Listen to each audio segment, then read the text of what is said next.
ഒരു വീട്ടിൽ ഗൃഹനാഥന്റെ മുറി ഏത് ഭാഗത്തായിരിക്കണം എന്ന് ചോദിച്ചു കഴിഞ്ഞാൽ അത് തെക്കു പടിഞ്ഞാറ് ഭാഗത്തായിരിക്കണം. തെക്കു പടിഞ്ഞാറ് ഭാഗത്ത് നമുക്ക് ഗൃഹനാഥന്റെ മുറി ചെയ്യാം. വീടിന്റെ തെക്കു പടിഞ്ഞാറ് ഭാഗത്ത്. ആ റൂം നമുക്ക് എങ്ങനെ സെറ്റ് ചെയ്യാം എന്നുള്ളതൊന്ന് നോക്കാം. ഇപ്പം വീടിന്റെ തെക്കു പടിഞ്ഞാറ് ഭാഗത്ത് നമ്മളൊരു മുറി എടുത്തു. അതാണ് ഗൃഹനാഥന്റെ മുറി, ആ വീട്ടിലെ മാസ്റ്റർ ബെഡ്റൂം. ഇതാണ് തെക്കു പടിഞ്ഞാറ് ഭാഗത്തുള്ള ബെഡ്റൂം. ഇതിന്റെ ദിക്കുകൾ എന്ന് പറയുന്നത് ഇത് തെക്ക്, ഇത് വടക്ക്, ഇത് പടിഞ്ഞാറ്, ഇത് വന്നിട്ട് കിഴക്ക്, ഇത് സൗത്ത് വെസ്റ്റ് കോർണർ, ഇത് നോർത്ത് വെസ്റ്റ് കോർണർ, ഇത് നോർത്ത് ഈസ്റ്റ്, ഇത് വന്നിട്ട് സൗത്ത് ഈസ്റ്റ്. അങ്ങനെയാണ് ഇതിന്റെ ഡയറക്ഷൻ. ഇതിൽ ആ ഗൃഹനാഥന്റെ മുറി നമുക്ക് എങ്ങനെ സെറ്റ് ചെയ്യാമെന്നുള്ളതാണ്. ഗൃഹനാഥന്റെ മുറിയുടെ തെക്കു പടിഞ്ഞാറ് ഭാഗത്ത് അലമാര വെച്ച് ഇതിനകത്ത് പൈസ, ഗോൾഡ്, പിന്നെ ഡോക്യുമെന്റ്സ് എല്ലാം ഇതിനകത്ത് വെച്ചിട്ട് ഇതിനെ വടക്ക് നോക്കി വെക്കുക. ഇനി ആ റൂമില് തെക്ക് ഭാഗത്ത് തെക്കോട്ട് തല വെച്ച് ഗൃഹനാഥന്റെ ബെഡ് ഇടുക. ഗൃഹനാഥന്റെ തല തെക്കോട്ട് നോക്കി ഇരിക്കാം. അടുത്തത് തെക്ക് കിഴക്ക് ഭാഗത്ത് നമുക്ക് ഒരു വെൽത്ത് സിംബൽസ് വെക്കാം. നമ്മുടെ സമ്പത്ത് അഭിവൃദ്ധിപ്പെടാനായിട്ട് വെൽത്ത് സിംബൽസ് വെക്കാം. ഇതിനകത്ത് ചൈനീസ് കോയിൻസ്, ഇൻഗോട്ട്, സെറ്റിന്റെ സ്റ്റോൺസ്, കോയിൻസ്, അങ്ങനെയുള്ള സംഭവങ്ങളെല്ലാം ഇട്ട് ക്രിസ്റ്റൽ ബോൾസ് എല്ലാം കൂടെ ഇട്ട് ഇതൊരു നിധി കുംഭം പോലെ നമുക്കിതിനെ വെൽത്ത് ബേസ് ആക്കി വെക്കാം.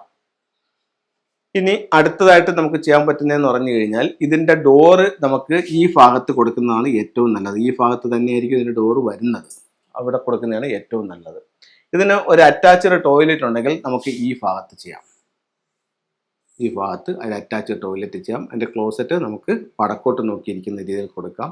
ഈ ഭാഗത്തുനിന്ന് നമുക്കൊരു ഡോറ് കൊടുക്കാം. അപ്പം ഈ രീതിയിൽ ഗൃഹനാഥന്റെ ബെഡ്റൂം സെറ്റ് ചെയ്യാം. ഇനി നമുക്കിവിടെ എന്തൊക്കെ ചെയ്യാമെന്ന് ചോദിച്ചു കഴിഞ്ഞാൽ ഇതിനകത്തോട്ട് ഒരു ഹാപ്പിനെസ് നിലനിർത്താനായിട്ട് നമുക്ക് ഈ കയറി വരുന്നതിൻ്റെ നേരെ ഓപ്പോസിറ്റ് ഇവിടെ ആയിട്ട് നമുക്ക് ഒരു ഡബിൾ ഹാപ്പിനെസിന്റെ സിംബൽസ് വയ്ക്കാം. ഡബിൾ ഹാപ്പിനെസ് സിംബൽസ് വയ്ക്കാം. അല്ലെങ്കിൽ ഈ ബെഡിൽ നിന്ന് കിടക്കുമ്പോൾ കാണുന്ന രീതിയിൽ ഈ ഭാഗത്ത് വേണമെങ്കിൽ നമുക്കൊരു ഡബിൾ ഹാപ്പിനെസ് സിംബൽസ് വയ്ക്കാം. ഇതിന്റെ തെക്ക് പടിഞ്ഞാറേ മൂലയിൽ ഈ ഭാഗത്തായിട്ട് നമുക്ക് എന്ത് ചെയ്യാം? മിസ്റ്റിക് നോട്ടിന്റെ സിംബൽസ് വെക്കാം. മിസ്റ്റിക് നോട്ടിന്റെ സിംബൽസ് അവിടെ വെക്കാം. ഇനി ഭാര്യ ഭർത്താവ് ഒരു ഐക്യത്തിന് പോകാൻ വേണ്ടിയിട്ട് ബെഡിന്റെ അടിയിൽ നമുക്ക് മിസ്റ്റിക് നോട്ട് സിംബൽസ് ഇട്ട് കിടക്കാം. ഇനി ഇവരുടെ രണ്ടുപേരുടെയും ഡേറ്റ് ഓഫ് ബർത്ത് നോക്കിയിട്ട് ഒരു 4 സ്റ്റാറുകളുടെ ഒരു കണക്ക് ഫംഗ്ഷനിൽ പറയുന്നുണ്ട്. അപ്പോൾ ആ കണക്ക് കറക്റ്റ് ചെയ്തുകൊണ്ട് വേണമെങ്കിൽ ഇവരുടെ സ്റ്റാറുകൾ തങ്ങളിൽ കുറവുണ്ടെങ്കിലും മൊത്തത്തിൽ 4 സ്റ്റാറാണ്. ചിലപ്പോൾ 1 കാണും, ചിലപ്പോൾ 2 കാണും, ചിലപ്പോൾ 3 കാണും, ചിലപ്പോൾ 4 കാണും. അതിൽ 1 സ്റ്റാറോ അല്ലെ 2 സ്റ്റാറോ ഉള്ളതെന്നുണ്ടെങ്കിൽ ഈ വൈഫ് കിടക്കുന്ന കാലിന്റെ ഭാഗത്തായിട്ട് കട്ടിലിൽ നമുക്ക് എന്ത് ചെയ്യാം? അമത്യസ്റ്റിന്റെ സ്റ്റോൺ കെട്ടിയിടാം. അപ്പം ഈ രീതിയിൽ നമുക്ക് ഒരു ഗൃഹനാഥന്റെ ബെഡ്റൂം ചെയ്യാം. യാതൊരു കാരണവശാലും ഈ ബെഡിന്റെ അടിഭാഗത്ത് മറ്റു സാധനങ്ങൾ കുത്തിഞ്ഞെരുക്കി വെക്കുകയോ പെട്ടികൾ കൊണ്ട് വെക്കുകയോ മറ്റ് ബേസ് ബോർഡുകൾ കൊണ്ട് വെക്കുകയോ ഒന്നും ചെയ്ത് വെക്കാൻ പാടില്ല. അതുപോലെ തന്നെ ഇടയ്ക്കിടയ്ക്ക് ഇതിൻ്റെ എല്ലാം സാധനങ്ങൾ പിന്നെ അങ്ങോട്ട് ഇതിൻ്റെ പൊസിഷൻ എല്ലാം ഒന്ന് മാറ്റി ഇതെല്ലാം ഒന്ന് ക്ലീൻ ചെയ്യണം. അതുപോലെ TV, ലാപ്ടോപ്പ്, കമ്പ്യൂട്ടർ എന്നീ സാധനങ്ങൾ ഈ ബെഡ്റൂമിൽ നിന്നും ഒഴിവാക്കണം. അതുപോലെ തന്നെ വളരെ ശക്തമായ പ്രകാശമുള്ള ലൈറ്റുകൾ, റെഡ് ലൈറ്റുകൾ എന്നിവയെല്ലാം ബെഡ്റൂമിൽ നിന്നും പരമാവധി ഒഴിവാക്കണം. ബെഡ്റൂമിനകത്ത് എപ്പോഴും ഒരു ഊർജ്ജമായിരിക്കണം ഉണ്ടായിരിക്കുന്നത്. യാങ് എനർജി വന്നാൽ ഉറക്കം ശരിയായ രീതിയിൽ നടക്കുകയില്ല. അപ്പോൾ ഇത്രയും കാര്യങ്ങൾ ബെഡ്റൂമിൽ നിങ്ങൾക്ക് ചെയ്യാവുന്നതാണ്. ഇനി നമുക്ക് ഇതിനകത്തുള്ള ചില ടൂളുകൾ നമുക്ക് പരിചയപ്പെടുത്താം. ഇതിനകത്ത് ഞാൻ ഡബിൾ ഹാപ്പിനെസ് എന്ന് പറയുന്ന സിംബൽസ് എന്ന് പറയുന്നത് ഇത് ഡബിൾ ഹാപ്പിനെസ് ആണ്. ഇനി ഇതിനകത്ത് വെച്ച മറ്റൊരു സിംബൽസ് എന്ന് പറയുന്നത് മിസ്റ്റിക് നോട്ടാണ്. മിസ്റ്റിക് നോട്ട് നമുക്ക് ഒന്ന് ബെഡിനടിയിലിടാം, ഒരെണ്ണം സൗത്ത് വെസ്റ്റ് കോർണറിലും വെക്കാം.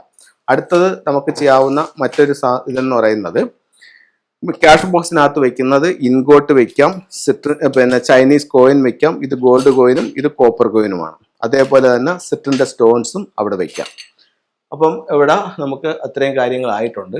അത് കഴിഞ്ഞിട്ട് പറഞ്ഞാൽ ഇവിടെ ഒരു വെൽത്ത് ബേസ് സെറ്റ് ചെയ്യാനായിട്ട് നമ്മളിപ്പോൾ കാണിച്ചു കഴിഞ്ഞാൽ bowl, Chinese coin, Citroen, ingot എന്നിവയെല്ലാം വെച്ചുകൊണ്ട് ഇവിടെ ഒരു വെൽത്ത് ബേസ് നമുക്ക് സെറ്റ് ചെയ്തെടുക്കാനായിട്ട് സാധിക്കും. അപ്പോൾ ഇത്തരത്തിലുള്ള ഓരോ കാര്യങ്ങളും നിങ്ങളുടെ ജീവിതത്തിൽ ഒരുപാട് പ്രയോജനങ്ങൾ ഉണ്ടാക്കട്ടെ എന്ന് പ്രാർത്ഥിച്ചുകൊണ്ട് ഗൃഹനാഥൻ എല്ലാ അഭിവൃദ്ധിയും ഉണ്ടാവട്ടെ എന്ന് പ്രാർത്ഥിച്ചുകൊണ്ട് നിർത്തുന്നു. നന്ദി, നമസ്തേ.